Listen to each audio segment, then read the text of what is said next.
सूरज की पहली किरण जब गांव के कच्चे घरों पर पड़ी तो हर तरफ हल्की हल्की रोशनी फैल गई। उसी गांव के आखिरी छोर पर एक टूटा फूटा सा घर था। वहां रहता था एक गरीब किसान रामू। रामू के पास बस 2 बीघा जमीन थी। घर में उसकी पत्नी सीता, बेटा मोहन 10 साल और बेटी गुड़िया 7 साल रहती थी। गरीबी इतनी थी कि कई बार 2 वक्त की रोटी भी मुश्किल से मिलती। लेकिन रामू की एक बात पूरे गांव में मशहूर थी, गरीबी शरीर की होती है, दिल की नहीं। संघर्ष भरी जिंदगी। हर सुबह रामू सूरज निकलने से पहले उठ जाता।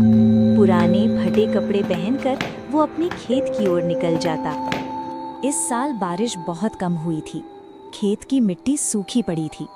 रामू आकाश की ओर देखकर कहता, हे भगवान, बस थोड़ी सी बारिश दे दे, बच्चों के लिए अन्न उगा दो। सीता भी घर में सिलाई करके थोड़े पैसे कमा लेती।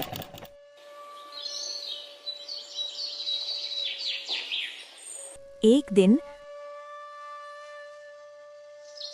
स्कूल से मोहन उदास होकर आया। सीता ने पूछा, क्या हुआ बेटा, स्कूल से इतना जल्दी क्यों चला आया? मोहन बोला, मास्टर जी ने कहा है कि फीस नहीं भरी तो परीक्षा नहीं दे पाऊंगा। रामू ने ये सुना तो उसकी आंखें नम हो गईं।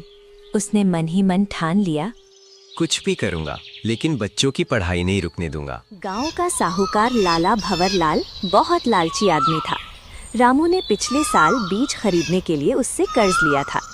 एक दिन लाला अपने आदमियों के साथ रामू के घर आ पहुंचा। लाला बोला, रामू, 1 हफ्ते में पैसे लौटा दे, नहीं तो जमीन मेरी। रामू हाथ जोड़कर बोला, लाला जी, फसल कटने तक मोहलत दे दीजिए। लाला हंसते हुए बोला, अगर फसल हुई तो। ये कहकर वो चला गया। रात अचानक बादल घिर आए, तेज हवा चली और फिर झमाझम बारिश शुरू हो गई। रामू की आंखों में चमक आ गई। वो बाहर खड़ा होकर भीगता रहा और बोला, धन्यवाद भगवान।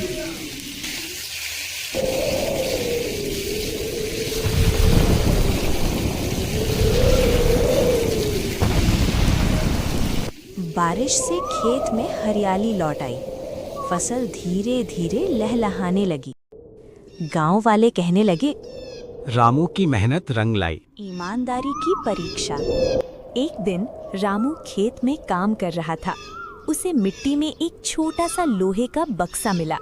जब उसने खोला तो अंदर सोने के गहने और कुछ चांदी के सिक्के थे। रामू हैरान रह गया। उसके मन में विचार आया, अगर ये अपने पास रख लूं तो कर्ज उतर जाएगा, बच्चों की फीस भी भर जाएगी। लेकिन अगले ही पल उसने खुद से कहा, ये मेरा नहीं है, मेहनत की कमाई ही सच्ची कमाई होती है। रामू वो बक्सा लेकर सीधे गांव के प्रधान के पास गया। प्रधान ने घोषणा करवाई। पता चला कि वो बक्सा पास के गांव के बूढ़े ठाकुर साहब का था, जो कहीं गिर गया था। ठाकुर साहब आए और बोले, बेटा, तुम चाहो तो आधा खजाना रख लो। रामू मुस्कुराकर बोला, मुझे कुछ नहीं चाहिए, बस आशीर्वाद दीजिए। ठाकुर साहब उसकी ईमानदारी से बहुत प्रभावित हुए। भाग्य का मोड़। कुछ दिनों बाद जिलाधिकारी गांव आए। ठाकुर साहब ने सबके सामने रामू की ईमानदारी की कहानी सुनाई। अधिकारी ने कहा, ऐसे ईमानदार किसान को सरकार की योजना के तहत सहायता दी जाएगी। रामू को नए बीज, खाद और एक छोटा ट्रैक्टर सरकारी सहायता में मिला। अब उसकी खेती पहले से बेहतर होने लगी। साहूकार की हार। फसल इस बार बहुत अच्छी हुई। रामू ने सबसे पहले, लाला जी, गरीब हूँ लेकिन बेईमान नहीं। गांव वाले ताली बजाने लगे। बच्चों का सपना। मोहन ने मेहनत से पढ़ाई की और आगे चलकर कृषि अधिकारी बना। गुड़िया डॉक्टर बनी। एक दिन मोहन ने गांव में किसानों के लिए नई तकनीक की ट्रेनिंग शुरू करवाई। वो बोला, मेरे पिताजी ने सिखाया है कि मेहनत और ईमानदारी कभी बेकार नहीं जाती। रामू और सीता की आंखों में खुशी के आंसू थे। अंतिम संदेश।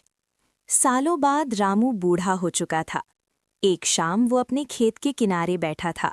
मोहन ने पूछा, बाबा, आपकी सबसे बड़ी दौलत क्या है?